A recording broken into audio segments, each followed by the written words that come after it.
కాంగ్రెస్ వాళ్ళకి నేను ఒకటి చెప్దాం అనుకుంటున్నా. ఎందుకు అంటే యెస్, మేము 1 ఇయర్ నుంచి క్వెషన్ చేస్తున్నాము. ప్రజల్ని చైతన్యవంతం చేస్తున్నాము.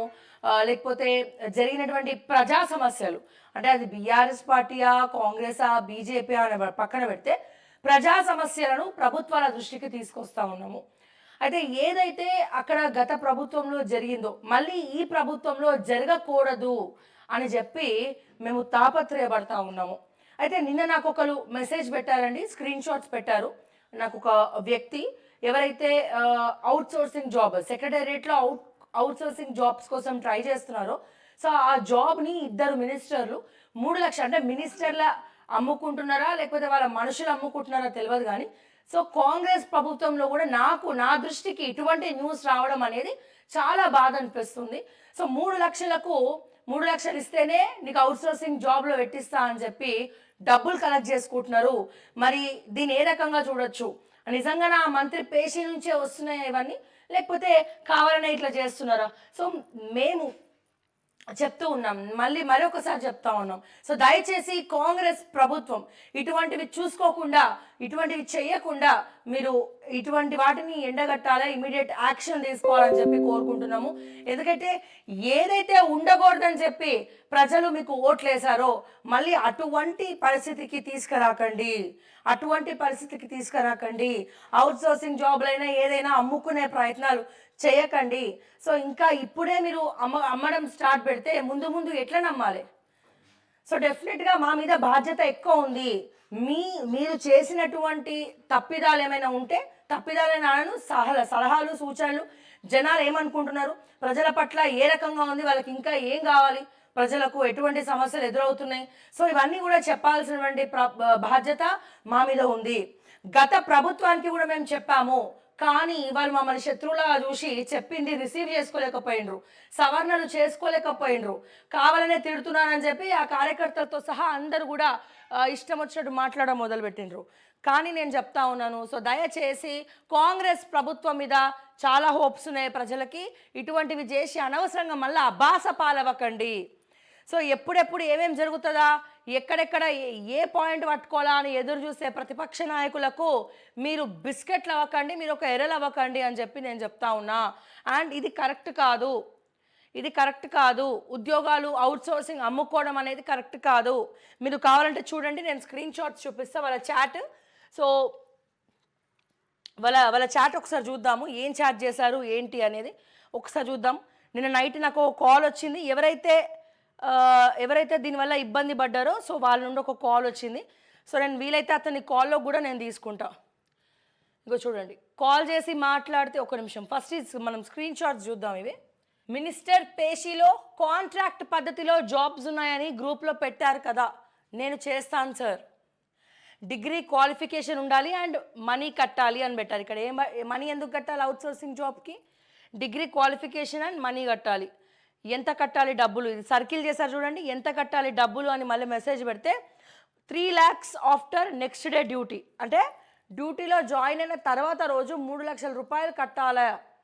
అవుట్సోర్సింగ్ జాబ్కి డ్యూటీలో జాయిన్ అయిన నెక్స్ట్ డే కట్టాలంట, ముందు కట్టద్దంట. పోనీ అక్కడన్నా జర సవరించుకున్నారు, సంతోషం. అంటే ముందే కట్టి జాబ్ ఇవ్వకుండా కాకుండా అక్కడన్నా అట్లీస్ట్ జర జాబ్లో జాయిన్ అయిన తర్వాత అంటే 3 లక్షలు కట్టాలంట. ఇక చూడండి ఎంత కట్టాలి డబ్బులు అంటే 3 లక్షలు after letter next day duty received. Okay sir ఏ మినిస్టర్ పేషీలో అని అంటే కట్టగలరా మరి అని రిప్లై ఇచ్చారు. కడతాం సార్ ఏ మినిస్టర్ పేషీలో అని చెప్పి ఈయన మెసేజ్ పెట్టడం జరిగింది. ఎంత కట్టాలి డబ్బులు? 3 lakhs after next day. Okay sir ఏ మినిస్టర్ పేషీలో కట్టగలరా మరి? కడతాం ఏ మినిస్టర్ పేషీలో అని చెప్పి మళ్ళీ పెట్టిండు. Revenue department or agriculture department పేషీ అని చెప్పి ఇది కూడా చెప్పడం జరిగింది. మీరు క్లియర్గా చూడండి, రెవెన్యూ అంటే పొంగులేటి గారు, మరి చూడండి రెవెన్యూ అండ్ అగ్రికల్చర్ అంటే వాళ్ళందరికీ డబ్బులు ఉన్నాయి. ఇప్పుడు పొంగులేటి గారికి కావచ్చు, మిగతా వాళ్ళకి అసలు డబ్బులు చాలా ఉన్నాయి. వాళ్ళకి అవసరమా ఇవి? మరి ఆ దృష్టికి తెలిసే జరుగుతుందా, లేకపోతే సెకండ్ క్యాడర్ వాళ్ళు చేస్తున్నారా? ఎవరు అమ్ముకుంటున్నారు ఉద్యోగాలు? సో దయచేసి పొంగులేటి గారు స్పందించాలి. అండ్ అలాగే అగ్రికల్చర్ మినిస్టర్ కూడా స్పందించాలని చెప్పి నేను కోరుకుంటా ఉన్నాను. సో మీ పేషీలో ఉద్యోగాలు అమ్ముకుంటున్నారట, సో మీ పేషీలో అవుట్సోర్సింగ్ ఉద్యోగాలు జాయిన్ అయిన నెక్స్ట్ డే 3 లక్షల రూపాయలు ఇవ్వాలని చెప్పి చెప్తా ఉన్నారు. సో 3 లక్షల రూపాయలు ఎందుకు ఇవ్వాలి అని చెప్పి నేను అడుగుతా ఉన్నా. అండ్ అదే రకంగా రెవెన్యూ మినిస్టర్ ఎవరు, కాల్ మీ మాట్లాడతారు సార్, కాల్ మీ మాట్లాడతారు సార్. అంటే ఇదంతా చాట్ అయిన తర్వాత ఇంకా కాల్ చేయండి, మాట్లాడతాను అని చెప్పి చెప్తా ఉన్నారు. సో చూడండి, నాకు వచ్చిన మెసేజ్ నాకు వచ్చింది, అతని పేరు కూడా బయటపడడం సబబు కాదు.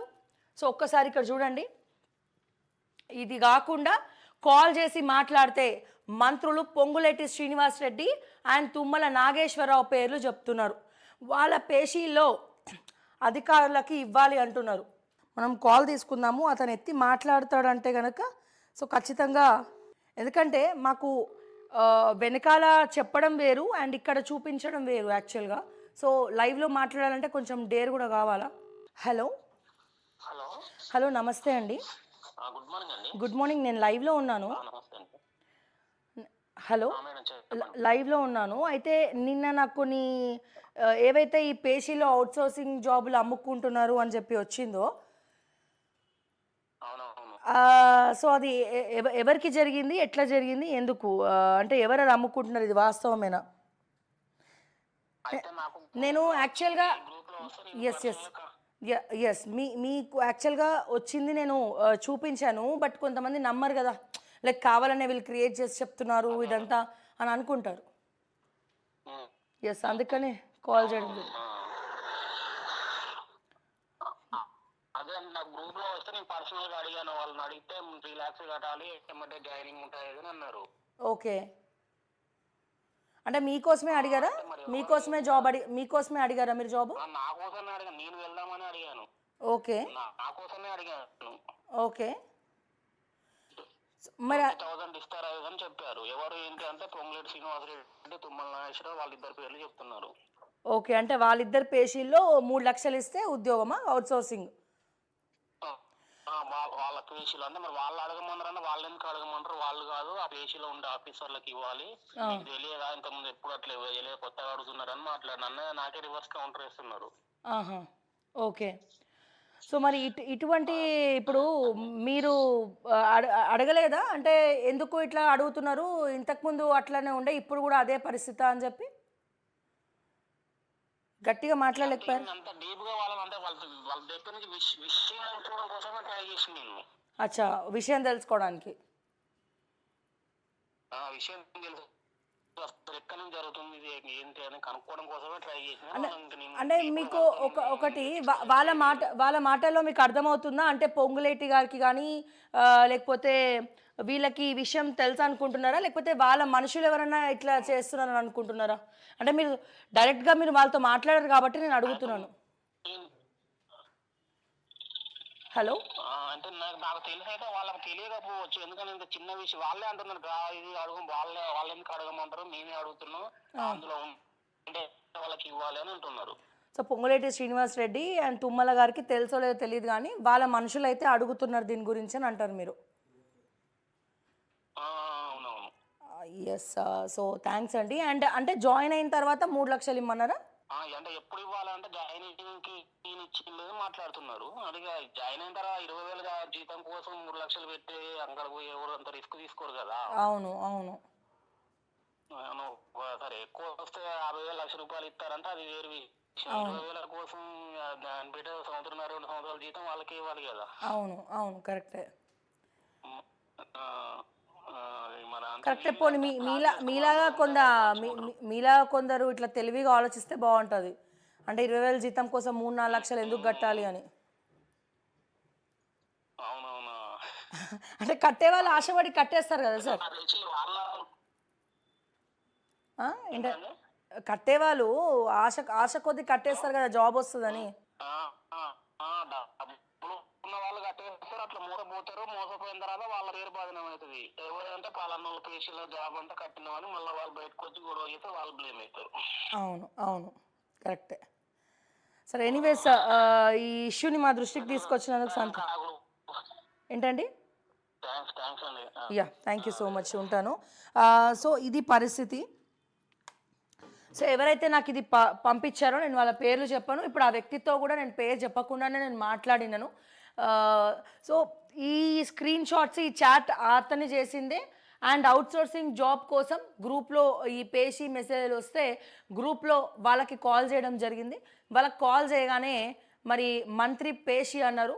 సో మంత్రుల పేషి అంటే ఆ మంత్రులు కూడా ఎవరు అంటే పొంగులేటి శ్రీనివాస్ రెడ్డి గారు, తుమ్మల నాగేశ్వరరావు వాళ్ళ పేర్లు చెప్తున్నారు.